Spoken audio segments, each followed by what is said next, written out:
Hello, je suis Guillaume et dans ce podcast, j'ai le plaisir d'aller à la rencontre de personnalités du monde startup. Écouter ces acteurs de l'innovation me passionne et c'est avec joie que je vous partage ces conversations sur ce podcast Open Startup. Aujourd'hui, je vous propose un entretien avec un invité de marque, Ludovic Huro, cofondateur de la startup Shaper, qui propose de nombreux services pour les entrepreneurs, allant du networking au recrutement en passant par le financement. Ludovic a déjà fait plusieurs tours dans ces montagnes russes que sont l'entrepreneuriat startup. Des grands succès très rapidement et très jeunes, des levées de fonds, une revente, l'internationalisation, mais aussi, à travers tout ça, des galères et des moments plus difficiles à gérer, aussi bien professionnellement que personnellement. On parle de tout ça avec Ludovic, qui se livre sans détour et nous offre de nombreux conseils. Avant de vous laisser avec notre conversation, un bref remerciement à l'équipe Tracteur qui permet à ce podcast d'exister. Tracteur est un partenaire technique pour les startups en démarrage qui souhaitent développer un prototype ou MVP, mais qui n'ont pas le souhait ou les moyens de bâtir une équipe en interne. Place maintenant à mon échange avec Ludovic, je vous souhaite une bonne écoute. Salut Ludovic. Salut Guillaume. Écoute, je suis trop content. Vraiment, je suis reboosté pour terminer cette semaine. On est vendredi matin, on enregistre et moi, je me dis que j'ai beaucoup de chance de clôturer la semaine avec toi. Donc, merci d'être là. Je suis ravi, merci beaucoup pour l'invitation. Écoute, moi, je te connais et je te suis depuis longtemps. Toi, tu ne me connais pas. En fait, on s'est croisés une fois à Bordeaux quand tu avais eu l'occasion de venir avec l'équipe Startup Begins. Et présenter le livre. Et si ça n'avait été que de la chance, qui raconte un peu l'histoire, qui raconte très bien même l'histoire de Attractive World à Shaper. Donc voilà, j'invite les personnes qui déjà en ce début de podcast voudront creuser plus loin, à aller consulter ce livre. Mais je vais quand même te poser la question que je pose à tout le monde, c'est de te présenter, de nous raconter qui tu es, Ludovic Huro, qui tu es, d'où tu viens, voilà. Écoute, donc moi je m'appelle Ludovic, j'ai 39 ans. Ça fait presque 15 ans que je suis entrepreneur dans la tech. Si on remonte bien avant ça, j'ai grandi dans une ville de la banlieue parisienne qui s'appelle Malakoff, où j'ai fait ma primaire, mon collège et mon lycée. Et j'étais pas un très très grand fan de l'école. J'ai un pote qui a réussi à me motiver 3 semaines avant le bac pour bachoter à fond et l'avoir au dernier moment. En parallèle, j'avais fait des concours d'école après bac pour surtout pas faire de prépa, et j'ai rejoint une école qui s'appelle l'IPAG, où là j'ai commencé vraiment à beaucoup plus me plaire dans l'environnement éducatif, puisqu'on faisait des stages, et j'ai fait un premier stage dans le sport, dans le marketing du sport à Londres, dans une boîte qui s'appelle IMG McCormack. Puis j'ai été dans la finance, dans des fonds de private equity, et ça me démangeait trop d'aller de l'autre côté de la barrière. J'avais 23-24 ans, et j'avais des idées dans tous les sens, mais pas forcément le courage de me lancer. Jusqu'au moment où j'ai mes deux meilleurs potes qui arrivent à me convaincre que lorsque je leur ai donné l'idée d'Attractive World, ils me disaient écoute, franchement, celle-là, faut y aller. Effectivement, le marché de la rencontre, ça a l'air d'être un marché qui a beaucoup de potentiel. Il y avait à l'époque Mythique qui venait de se coter à la bourse de Paris et qui avait prouvé qu'il y avait un vrai business model, parce qu'il faut se remettre dans le contexte de 2006 où il n'y avait quasiment pas d'écosystème tech, il y avait très peu de boîtes qui arrivaient à faire du revenu et encore moins du bénéfice. Et du coup, j'ai lancé Attractive World en 2007, que j'ai revendu en 2016 à un groupe coté à la bourse de New York. Puis je me suis lancé dans Shaper, qui est une boîte de matchmaking professionnel et qui évoluera vers un écosystème à destination des entrepreneurs de la tech. J'imagine qu'on en parlera un petit peu. Carrément, on parlera évidemment de ça, moi ce que j'appelle un peu la galaxie Shaper, parce qu'aujourd'hui il y a pas que le matchmaking, il y a plein d'autres choses autour de ça, on y viendra. Merci pour cette long story short, hein, vraiment de l'avoir fait en si court, parce que rien que là, ta petite prise de parole de 2 minutes, ça pourrait faire l'objet de tout un podcast. Et en fait, c'est justement ça, là, en préparant un peu l'entretien en amont, c'est ce que je t'avais dit lorsqu'on a échangé ensemble, c'est que tu as cette, capacité et cette humilité de beaucoup partager ton parcours, et tu l'as déjà fait beaucoup. Et donc moi, ce que je me suis dit, c'est un peu égoïste, hein, vraiment, c'est te dire: «Tiens, tout vraiment le parcours d'entrepreneur et cetera, tu l'as déjà beaucoup fait sur beaucoup de médias, de podcasts». Il y a le livre, en effet, donc voilà, j'ai commencé mon intervention avec le livre. Donc peut-être qu'on va essayer d'aller chercher, creuser quelques sujets différents.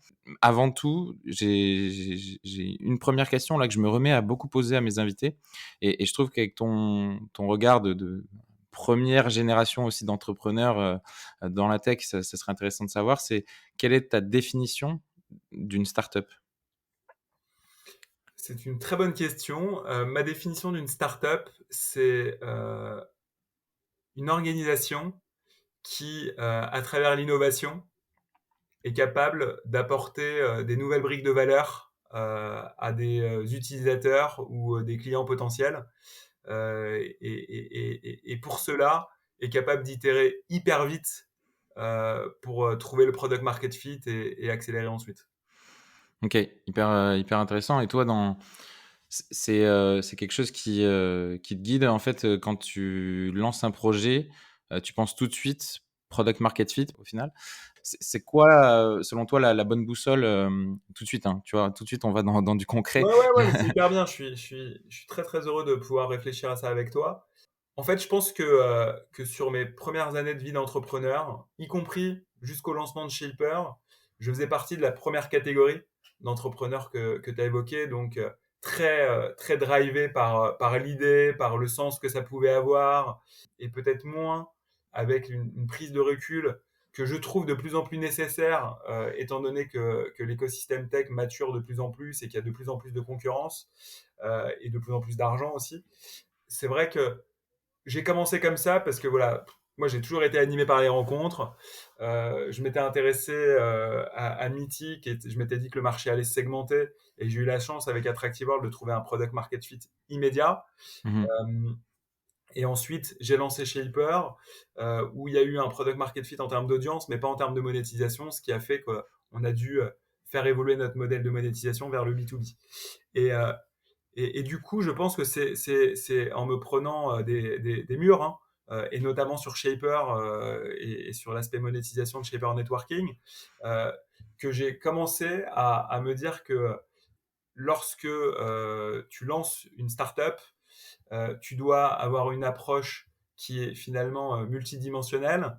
La première, et celle-là ne doit pas bouger, c'est d'essayer d'y mettre le maximum de sens, parce que, étant donné que c'est les montagnes russes, si tu n'as pas ultra accroché et convaincu que le problème auquel tu veux t'attaquer a du sens, je pense que tu n'as pas l'énergie suffisante pour arriver à résister sur les moments difficiles. Mais en parallèle, j'ai aussi vu beaucoup d'entrepreneurs hyper talentueux qui s'attaquaient à des marchés qui étaient des marchés que moi j'appelle des marchés pourris, tu vois, soit parce qu'ils sont trop petits, soit parce que c'est impossible de capter la valeur, soit parce qu'il n'y a pas assez de barrières à l'entrée. Et du coup, ils s'épuisent, alors que s'ils avaient mis leur talent à disposition d'un marché beaucoup plus gros, beaucoup plus générateur de valeur, avec beaucoup plus de barrières à l'entrée, leur boîte aurait explosé et du coup, ils n'auraient pas du tout la même aventure. Et Mmh. donc, je pense malgré tout que au-delà de la passion que tu peux avoir pour une idée, c'est hyper important d'avoir une méthodologie pour évaluer la taille de ton marché, Mmh. évaluer la concurrence, voir les avantages compétitifs que tu peux développer vis-à-vis de tes concurrents, comprendre les barrières à l'entrée que ça crée, sachant que pour moi, il y a deux catégories de barrières à l'entrée. Tu as des barrières à l'entrée pour tes clients existants, c'est-à-dire, je suis déjà client de ta startup, est-ce que j'ai plus intérêt à rester chez toi qu'aller chez ton concurrent? Mais il y a une deuxième catégorie de barrières à l'entrée qui, à mon avis, est encore plus importante. C'est, je ne suis pas encore client chez toi. Est-ce que j'ai plus intérêt d'aller chez toi que chez ton concurrent? Et les boîtes qui deviennent ce qu'on appelle des catégories leaders et qui prennent 70, 80, 90% de leur segment marché sont souvent les boîtes qui ont cette deuxième catégorie de barrière à l'entrée. Mmh. Tu as des exemples autour de marketplace, par exemple, ou de toutes les startups qui ont des effets réseau. Ou notamment. même LinkedIn, en fait, on pourrait penser à sur ton domaine à toi, Ouais, parce que ouais, bien Shaper, sûr, au LinkedIn. début, LinkedIn. était À un un moment, concurrent quand même. toi, si tu es pas utilisateur de LinkedIn, tu as un concurrent de LinkedIn ou LinkedIn, tu as plus intérêt à aller chez LinkedIn parce que il y a beaucoup plus de monde, donc tu vas retrouver tout ton réseau professionnel, tu vas te connecter facilement à lui, la data va être à jour parce que les gens ont intérêt de mettre à jour leur profil, etc. Et du coup, sans être encore utilisateur de LinkedIn, tu as plus intérêt à aller chez LinkedIn que chez quelqu'un d'autre.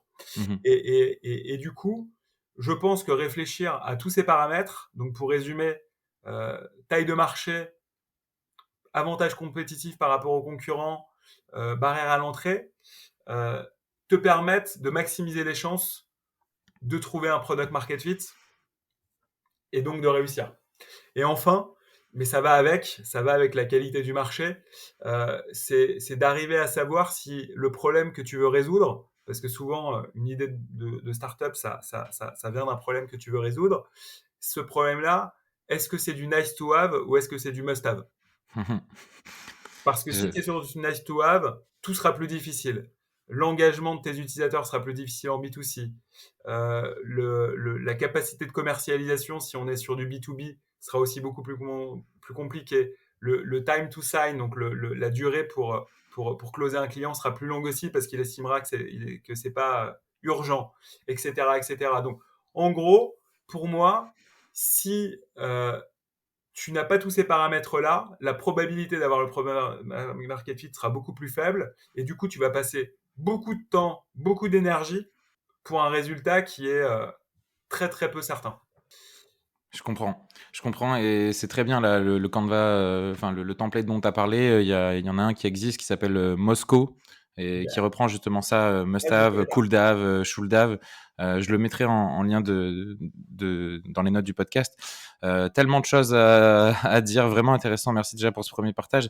Je pense que ça, c'est un truc, en effet, aussi que toi, tu sais parce que tu as fondé maintenant plusieurs boîtes, que tu as participé à d'autres aventures, que tu vois passer beaucoup de projets, mais est-ce que avoir des fails, avoir des pivots, j'ai lu un tweet là il y a pas très longtemps d'un gars qui disait pivoter c'est la manière élégante de dire qu'on a fait un fail.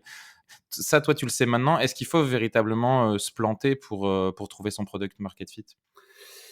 Écoute, je sais pas te répondre à cette question.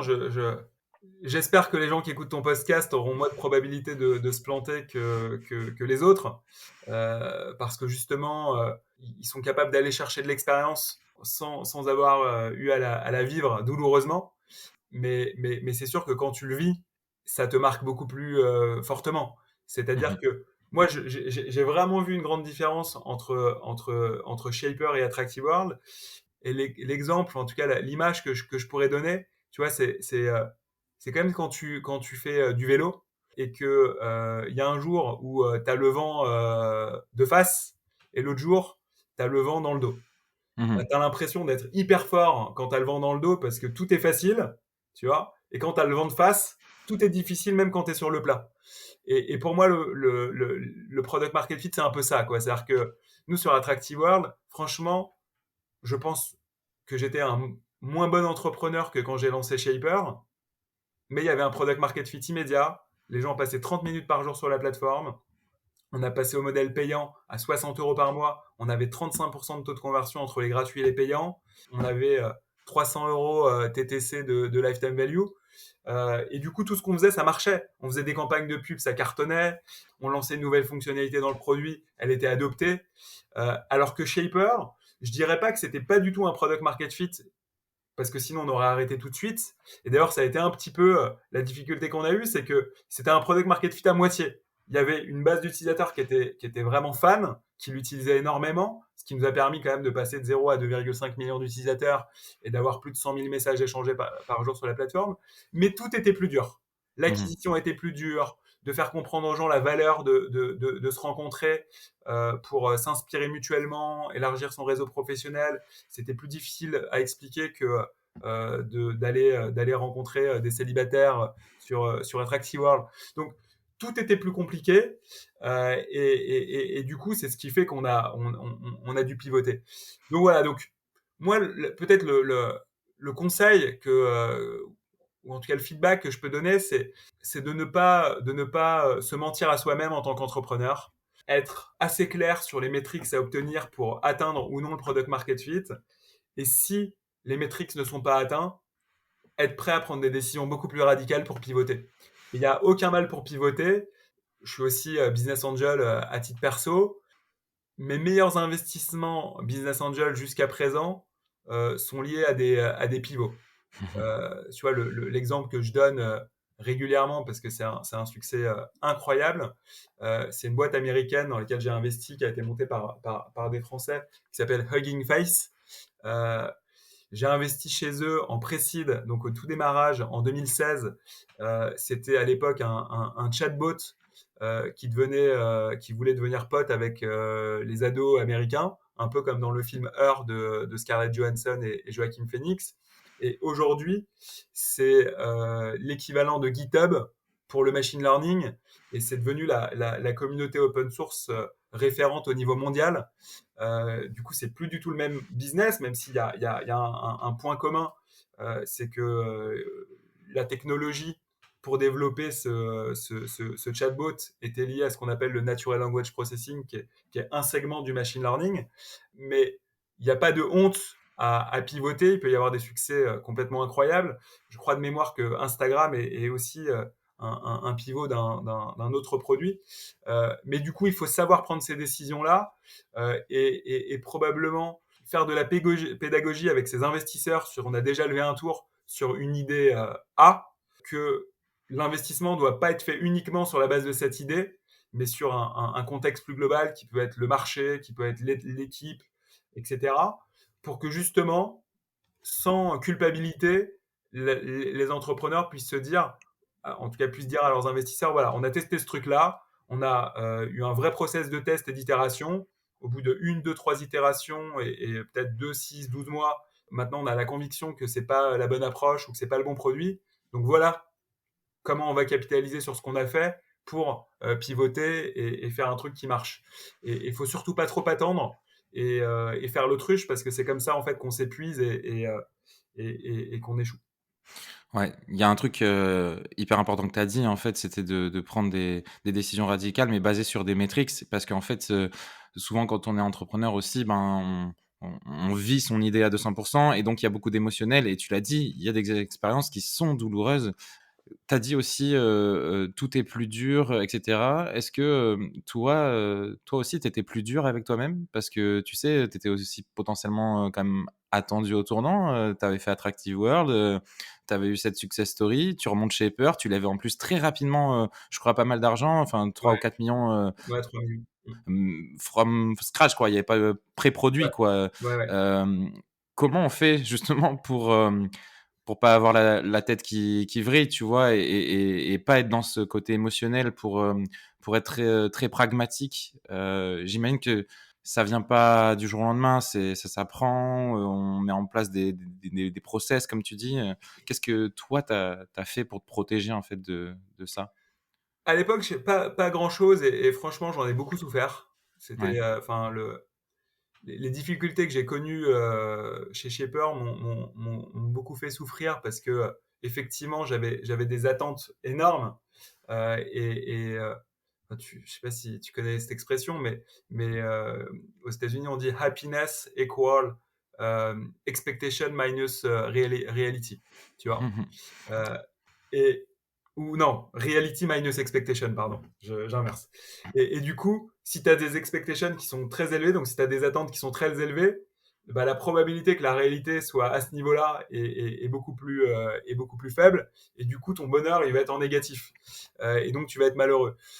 Si tu as très peu d'attentes et que tu vis dans le présent et que tu te dis, bah voilà, je fais les choses pas à pas sans tout de suite me dire que je vais créer le futur LinkedIn, bah du coup, tu gères beaucoup plus et beaucoup mieux les déceptions.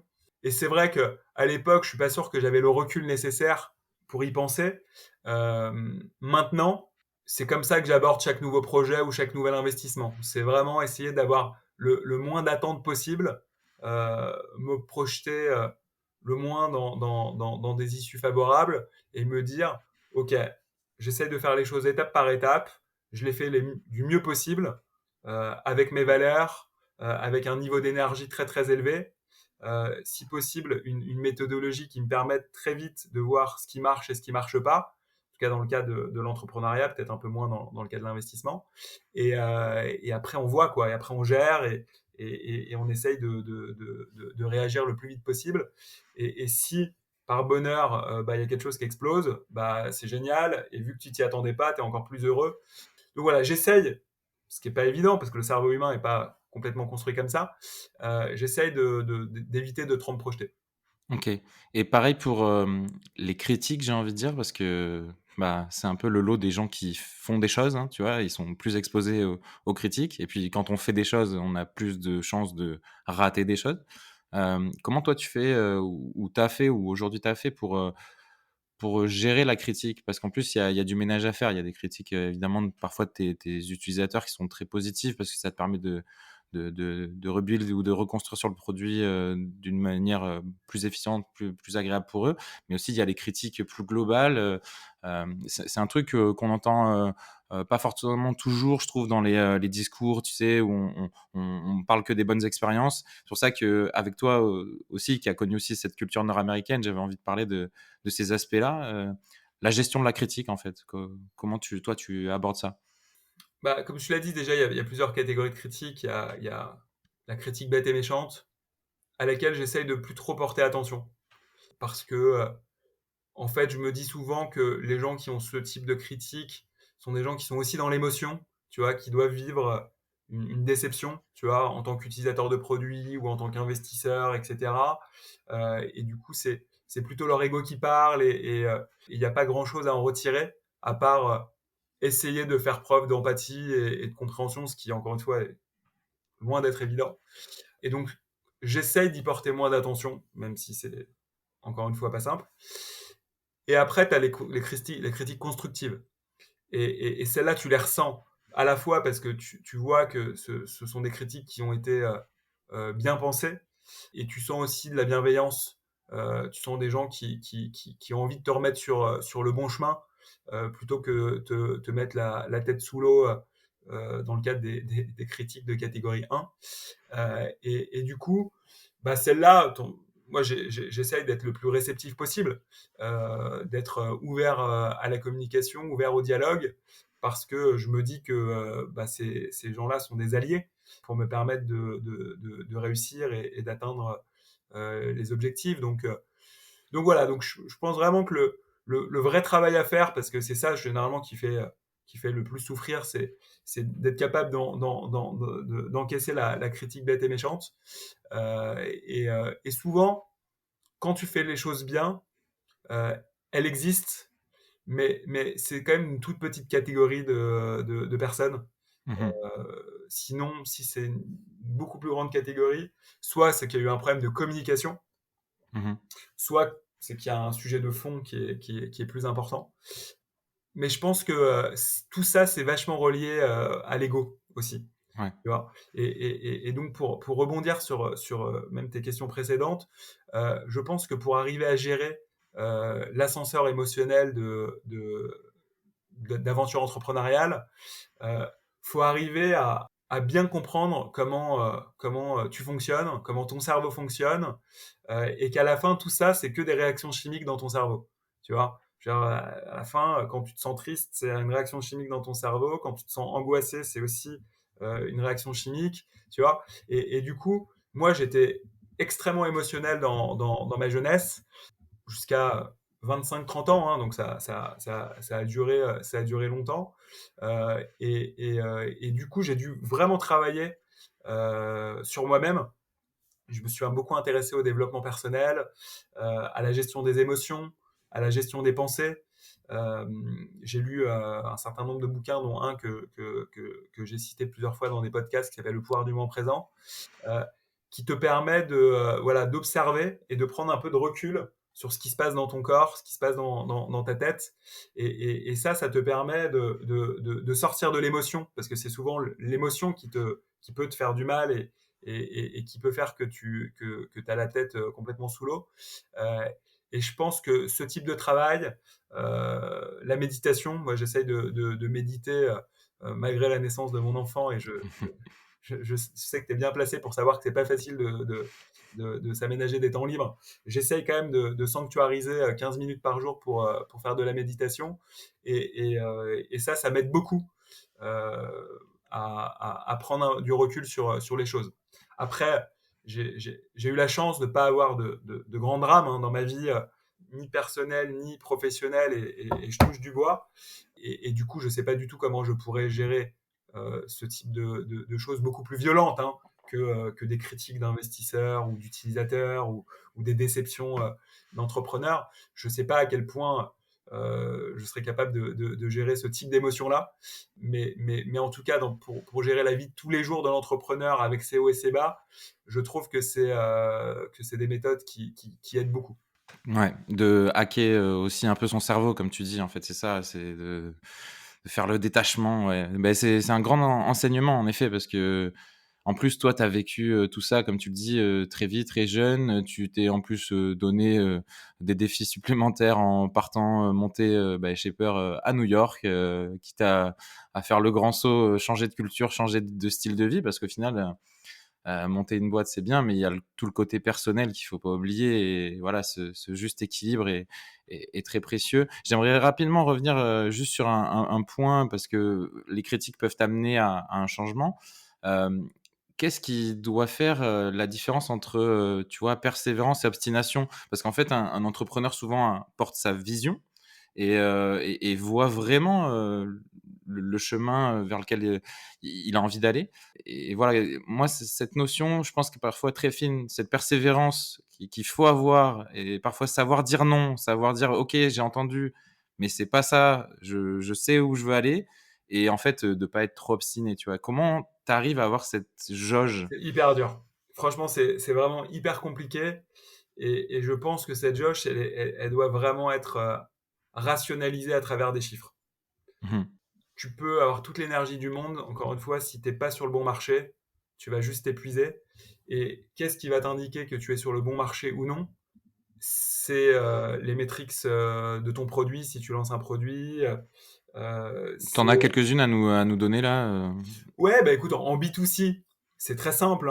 Tu as trois grandes métriques qui sont rétention, acquisition, monétisation. Et je les dis vraiment dans cet ordre-là, parce que c'est vraiment dans ces ordres-là qu'il faut les valider. Donc la rétention, c'est l'engagement des utilisateurs sur ton produit. Est-ce qu'ils vont l'utiliser juste une fois? Est-ce qu'ils seront toujours actifs sur la plateforme dans 7 jours, dans 30 jours, dans 90 jours, dans un an? Et ça, pour moi, en B2C, c'est ce qui est le plus difficile à craquer. C'est comment tu fais pour créer des habitudes et donner envie aux gens de s'engager avec ton produit sur le long terme, parce que tu ne peux pas faire de business sauf quelques secteurs très particuliers où les besoins sont pas du tout récurrents. Mais sinon, tu peux difficilement faire un business en B2C si tu n'as pas un engagement sur le long terme. Et là, il y a beaucoup de lectures sur le sujet de la rétention. Tu as notamment un partenaire d'Andreessen qui s'appelle Andrew Chen qui écrit beaucoup dessus. Après, tu as l'acquisition. Donc l'acquisition, c'est ta capacité à acquérir des nouveaux utilisateurs. Et cette capacité-là, elle se mesure avec ton coût d'acquisition. Est-ce que déjà tu as besoin d'investir en marketing pour les faire venir, ou est-ce qu'ils viennent naturellement? Quand tu mixes les gens qui viennent naturellement et les gens qui viennent via du marketing payant, quel est ton coût d'acquisition?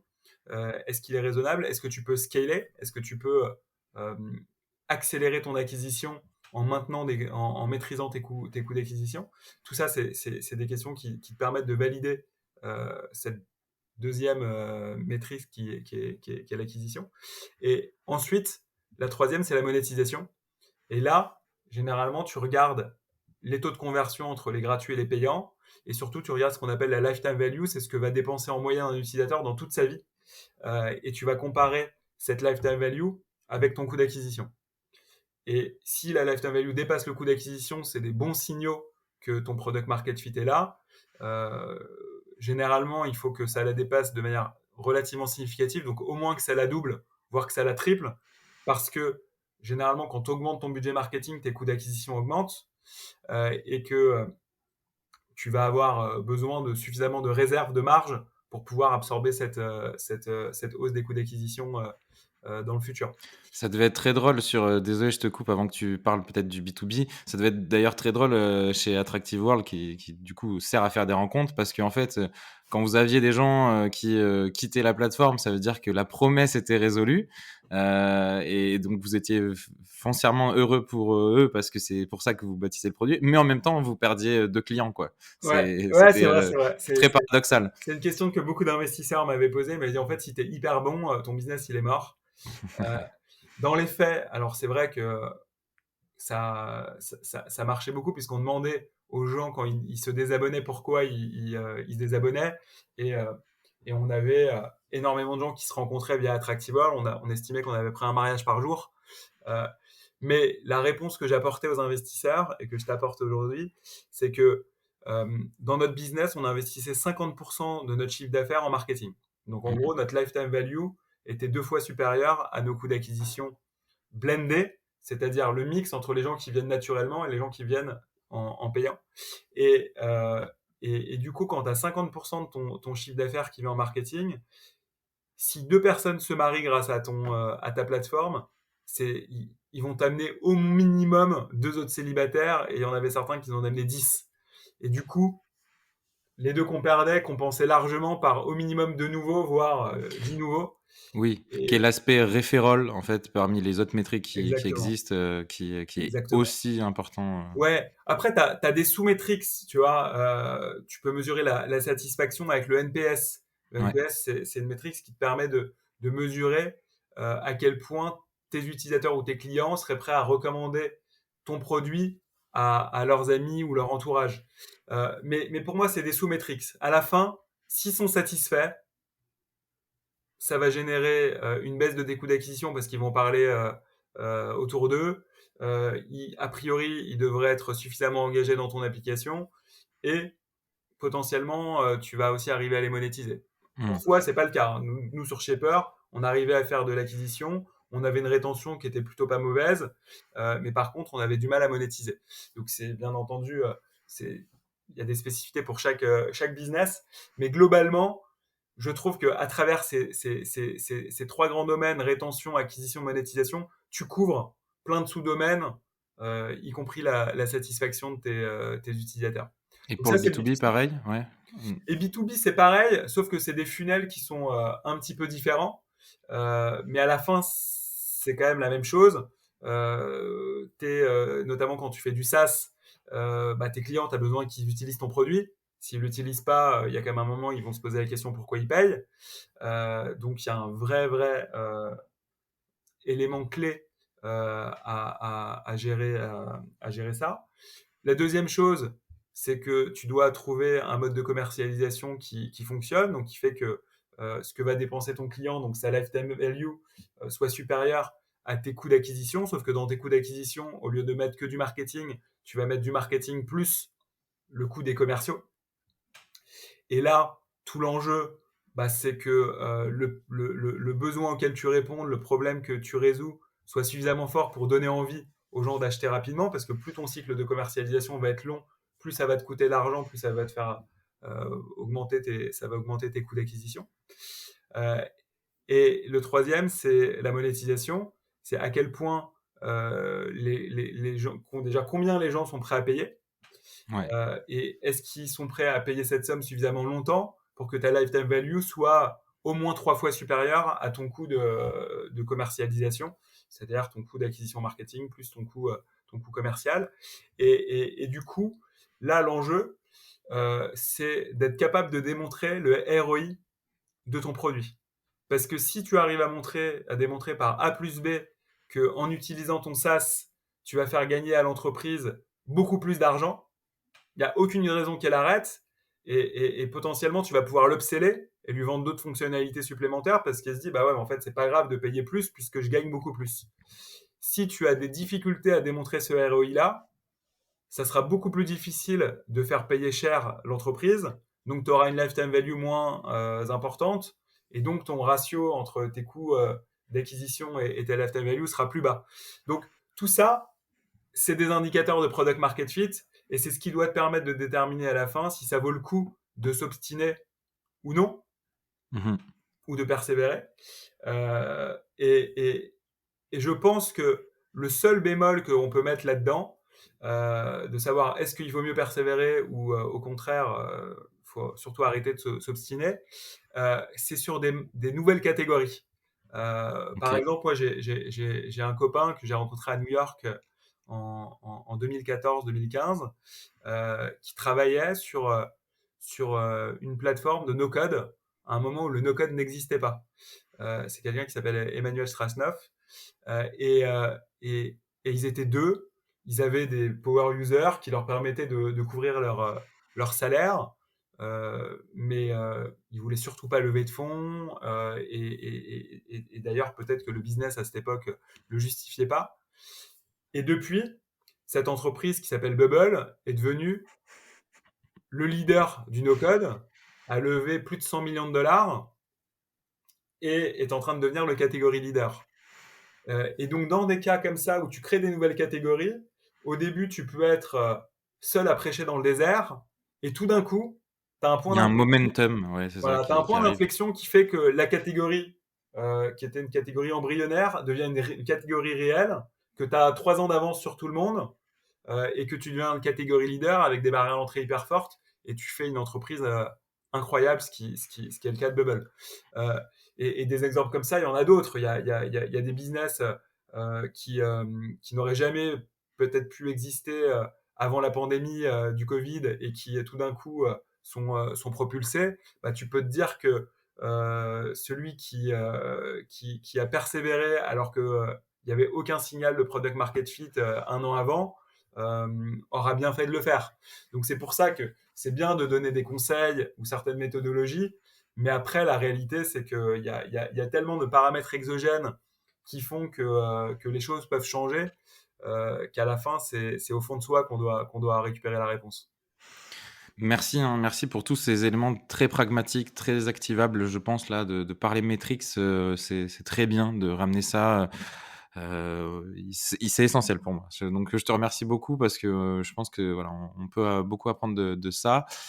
Là, on vient de parler de levée de fonds, de Bubble. J'aimerais t'entendre là-dessus parce que, ben, Shaper, il est connu pour la partie networking, mais depuis, vous avez lancé, d'autres projets comme, Shaper Talent, Shaper Venture et Shaper Super Founder. Fund. Tu pourras nous en parler. J'aimerais t'entendre quand même sur, avoir ton regard sur la levée de fonds, en effet, parce que il y a aussi une nouvelle tendance là d'entreprises plus bootstrap qui lèvent pas des fonds, ou en tout cas pas tout de suite.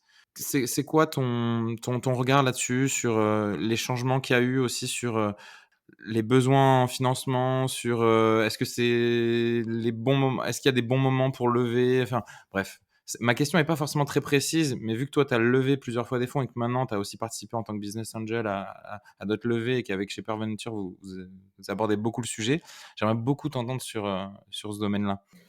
Écoute, je pense que il n'y a pas de réponse précise, c'est toujours pareil. Je pense que il y a que du cas par cas. Il y a des boîtes qui ont la capacité d'être complètement bootstrappées et de faire des super succès sans jamais avoir à lever d'argent parce que elles ont des modèles économiques qui permettent de le faire. D'autres qui ont juste l'incapacité de le faire. Je veux dire, tu vois, tu as un projet qui demande 3 ans de R&D avant de pouvoir le commercialiser. Je vois pas comment tu bootstrap.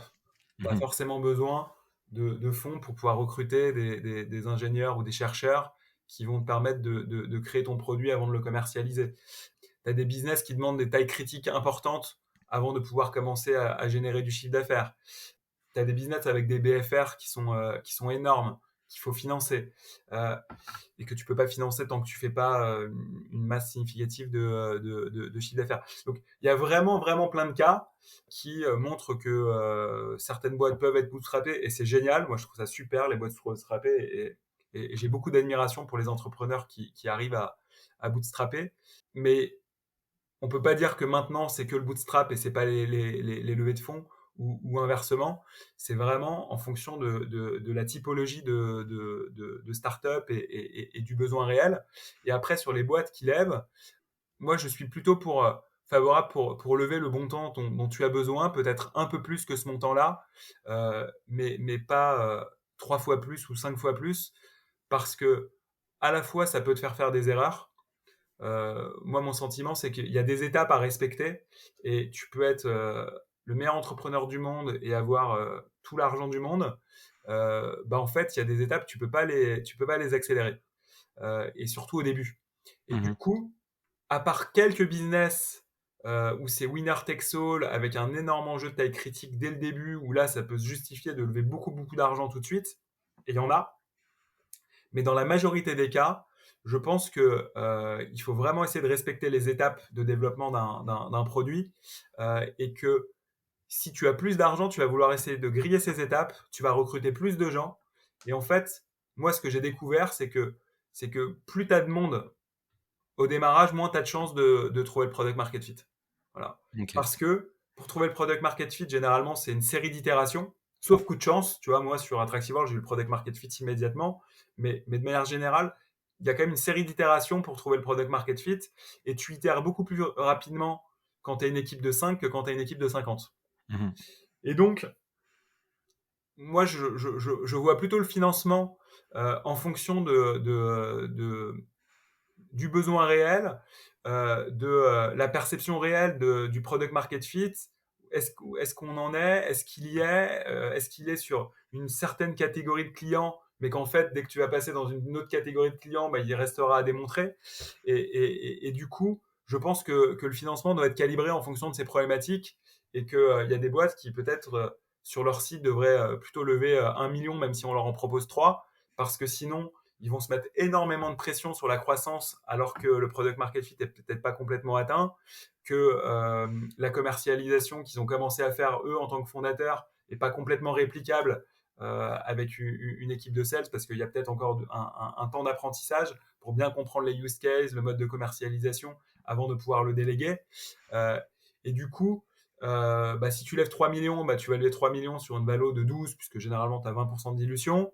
Tu vas te mettre une pression de malade, parce que si tu lèves sur une valo de 12, donc 15 millions post, il va falloir que tu lèves au moins sur une valo de 30 pour respecter un peu ton equity story sur le tour d'après, voire une valo de 45, parce qu'il y a beaucoup d'investisseurs de seed qui estiment que compte tenu du risque, il doit faire au moins x2, voire x3 sur le tour d'après.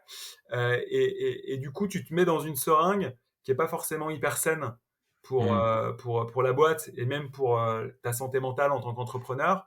Alors que si tu levais 1 million d'euros sur une valo de 4, eh ben, tu serais peut-être un peu plus restreint pour passer toutes les étapes, product market fit, commercialisation. Et une fois que tu as vraiment la certitude, ou en tout cas une conviction suffisamment forte, de dire, OK, maintenant, si je lève 5 millions ou 10 millions d'euros supplémentaires en série A, je sais vraiment comment l'investir, et ben là, oui, tu peux lever sur une balle beaucoup plus grosse et scaler parce que tu auras vraiment respecté toutes les étapes et tu auras construit les bonnes fondations.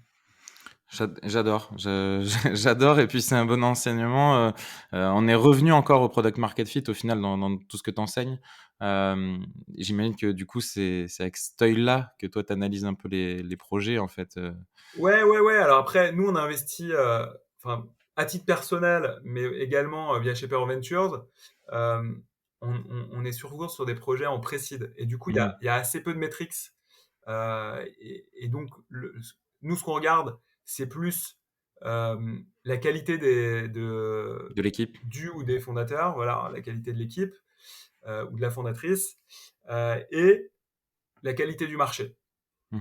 Parce que je pense que à ce moment-là, c'est vraiment ça. Tu peux pas vraiment encore savoir s'il y a un product market fit évident parce que l'entreprise est trop jeune. Donc tu vas plutôt faire confiance à la team pour sa capacité d'itération jusqu'au product market fit parce que tu sais il est sur un marché, en tout cas que le projet est sur un marché qui est suffisamment intéressant pour que ça se justifie.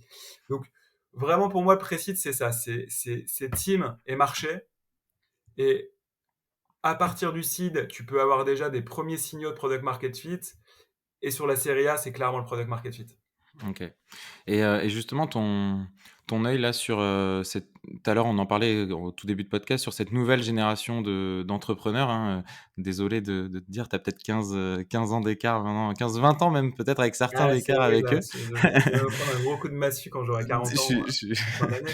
Non, non, mais je te dis ça en te blaguant, mais quand même, tu vois, il y a quand même un décalage, générationnel, culturel, et cetera. C'est quoi que tu vois, comme différence, avec cette nouvelle génération d'entrepreneurs? Il y a des choses qui te bluffent, et en tout cas, ouais, est-ce qu'il y a une compétence clé, tu vois, selon toi, à développer, à s'inspirer de cette nouvelle, génération? Alors de manière générale, je les trouve hyper bons. Hem, je je je compare mon degré de connaissance quand j'ai lancé Attractive World à 24 ans, et le degré de connaissance des gens avec qui on parle, et qui se lancent, après l'école, donc vers cet âge-là, voire même parfois plus jeunes. Hem, je trouve que, voilà, ils ont un niveau de maturité en termes de business, de compréhension du marché, de compréhension de la tech qui n'a rien à voir. Après, je pense que c'est aussi le reflet de l'évolution de l'écosystème tech. En 2006-2007, t'imagines que tu avais quasiment pas de VC qui faisait du seed. Tu avais un VC qui s'appelle Alven, qui faisait du Ouais. seed à l'époque, mais c'est tout. Tu avais Oui, et personne puis d'autre. même la formation, les écoles, et maintenant il y a des Exactement. masters Voilà. entrepreneuriat, il y a Tu as des énormément de, associations, t'as énormément avec, d'écoles qui ont compris que l'entrepreneuriat devenait quelque chose d'essentiel et du coup qui ont fait des masters. Tu as raison. Il y a aussi des nouveaux types d'écoles qui sont créées pour les sales, pour les tech, pour la data. Tu as plein d'incubateurs, tu as des accélérateurs, tu as énormément de médias. Tu as des super podcasts comme le tien qui permettent aussi d'apprendre sans forcément avoir à vivre les choses. Et du coup, tout ça fait que le niveau moyen, je pense, des entrepreneurs qui sortent d'école ou qui ont 2-3 ans d'expérience professionnelle est beaucoup plus élevé qu'il y a 15 ans. OK. On peut mettre un petit coup de projecteur sur, une start-up ou un entrepreneur ou une entrepreneure, qui t'a, récemment, voilà, impressionné, ou en tout cas tu t'es dit: «Ah ouais, waouh», Écoute, moi j'aimerais parler d'une boîte dans laquelle j'ai investi, qui a été développée par deux jeunes entrepreneurs qui s'appellent Antoine Binger et Gaspard Luciano, qui est une startup dans la food. Puisqu'en fait, c'est une startup qui s'appelle Kumo, qui est une startup de snacking japonais ultra frais. OK. Et, et donc, quand j'ai investi chez eux, c'était en 2018, tu vois, ils devaient avoir autour de 24-25 ans. Euh, C'était des passionnés, mais vraiment des passionnés de la bonne bouffe et du Japon. Ils étaient ultra drivés et ils ont lancé un unique produit à l'époque qui était un roll, qui est un espèce de mix entre un sandwich et un sushi. Pour le coup, il y avait un product market fit incroyable. Et ils avaient un mode de commercialisation qui était les distributeurs automatiques réfrigérés. Donc, ils ont commencé à en mettre dans les écoles. Ils en ont mis aussi un à Station F pour ceux qui sont là-bas. Et ça a été un carton immédiat, mais vraiment incroyable. À Dauphine, il y avait peut-être 40 mètres de queue tous les jours pour aller chercher ton rôle Kumo. Et alors que la boîte était en train d'exploser, ils avaient signé un accord d'exclusivité sur toute l'île de France avec le Crous pour mettre des distributeurs automatiques Kumo dans toutes les cafétérias. Le Covid est arrivé, Mmh. et là, tout d'un coup, leur business s'est arrêté. Et ils ont fait preuve à la fois d'une résilience incroyable et d'une très grande maturité pour repenser complètement leur business. Et alors qu'à la base, le projet était monoproduit, ils ont complètement élargi leur gamme de production, puisqu'ils se sont dit, bah, un des actifs qu'on a, ce qu'on appelle des unfair advantage qu'on a, c'est qu'en fait, on a une grande capacité de R&D pour arriver à faire des produits ultra frais, mais qui ont des durées de vie de 3 jours. Et ça, c'est extrêmement compliqué à faire dans le japonais. Ils se sont dit, bah, si on a réussi à le faire avec les rolls Kumo, on va pouvoir le faire avec d'autres catégories de produits japonais.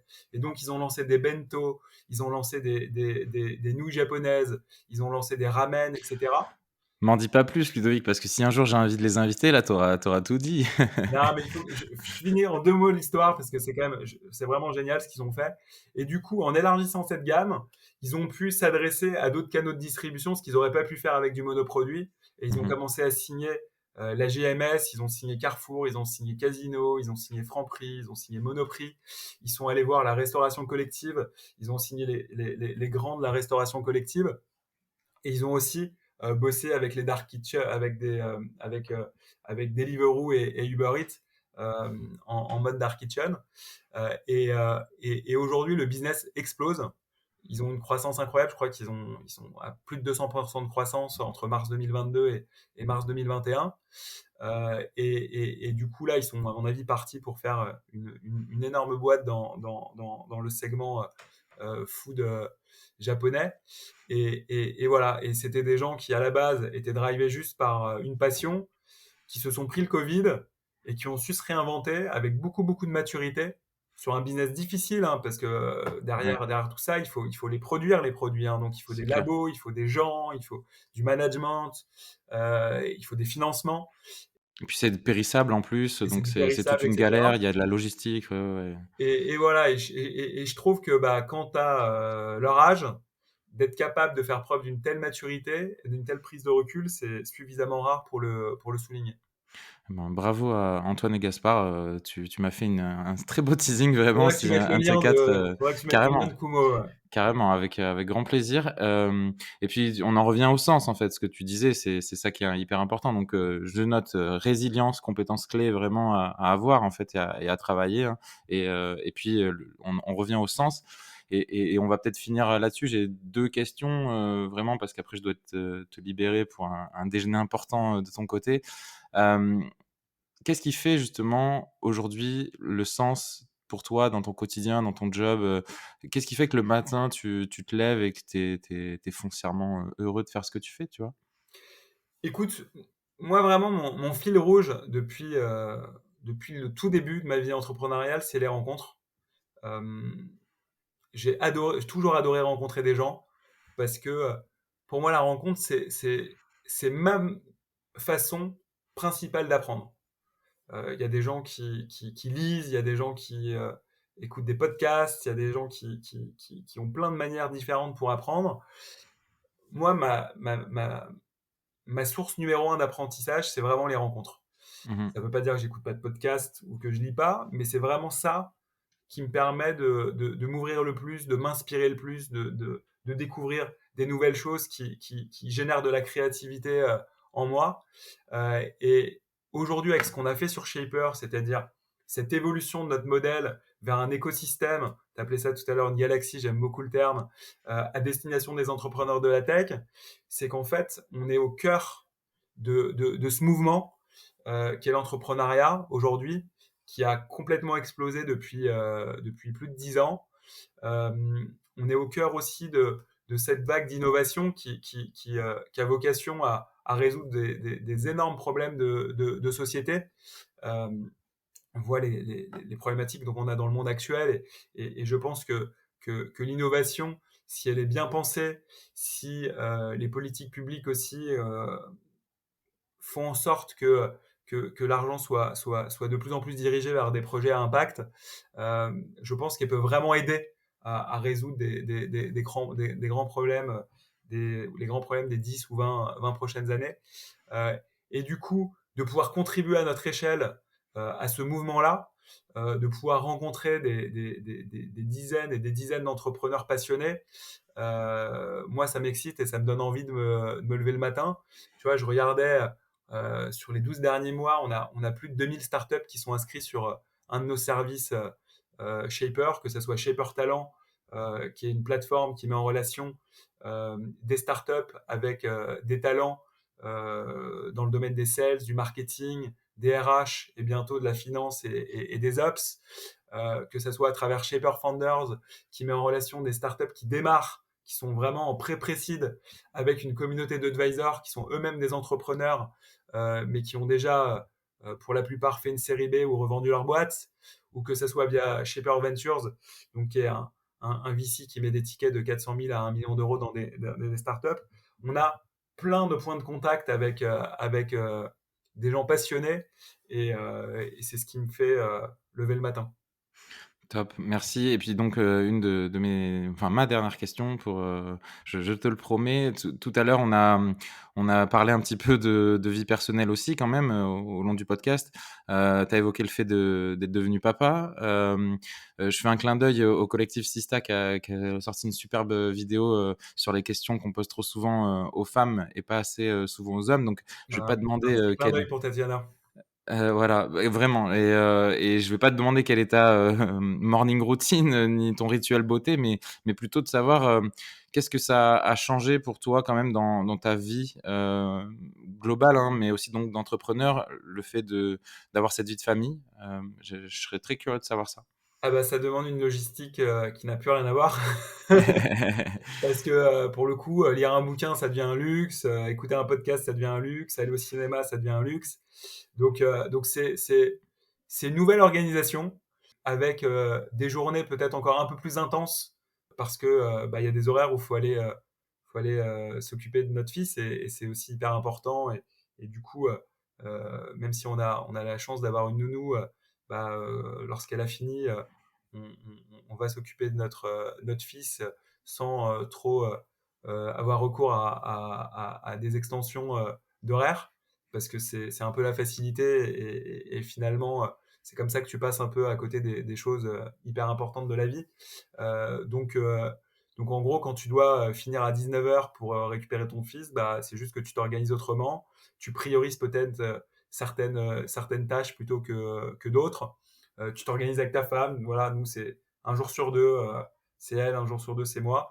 Comme ça, tu sais que bah, y a un jour où tu peux finir un peu plus tard et l'autre, tu prends pas de rendez-vous après 18h. Donc voilà, c'est surtout de l'organisation. Euh, Ça aide aussi beaucoup à prendre du recul, je trouve, Mmh. parce que c'est juste un bonheur qui est indescriptible, qui va très très au-delà de n'importe quel succès entrepreneurial. Et du coup, bah, ça fait relativiser tout ça, hein, ça fait relativiser nos problèmes. Et sinon, j'ai pas trop changé de morning routine. Pour rebondir sur ta remarque, c'est quelque chose que j'ai réussi à négocier avec ma femme. C'est ces 15 minutes de méditation quotidienne. Je lui ai dit, écoute, même avec l'arrivée de notre fils, j'ai vraiment besoin de ce temps-là pour moi, pour me permettre de me sentir bien. Et, et du coup, euh, et du coup, ça n'a pas changé. Eh ben, merci beaucoup Ludovic, je te remercie infiniment. Le temps est passé à une vitesse, express, mais on a eu le temps de dire beaucoup de choses donc je te remercie vraiment, parce que voilà, tu t'es beaucoup présent, voilà, à partager, c'est ce que je disais et c'est, bah, tout à ton honneur donc merci, infiniment à toi. Qu'est-ce qu'on peut te souhaiter là pour les prochains mois, années, Franchement, que ça continue comme ça, hein. Voilà, je pense que je me suis jamais senti aussi heureux parce que je me sens vachement aligné avec ce que je fais, avec un super équilibre entre la vie de famille et la vie professionnelle. Voilà, je me sens assez chanceux en ce moment et je sais que bah, la vie étant complètement impermanente, il faut apprécier ces moments-là. Et du coup, voilà, si tu peux me souhaiter quelque chose, c'est que ces moments positifs soient les plus longs possibles.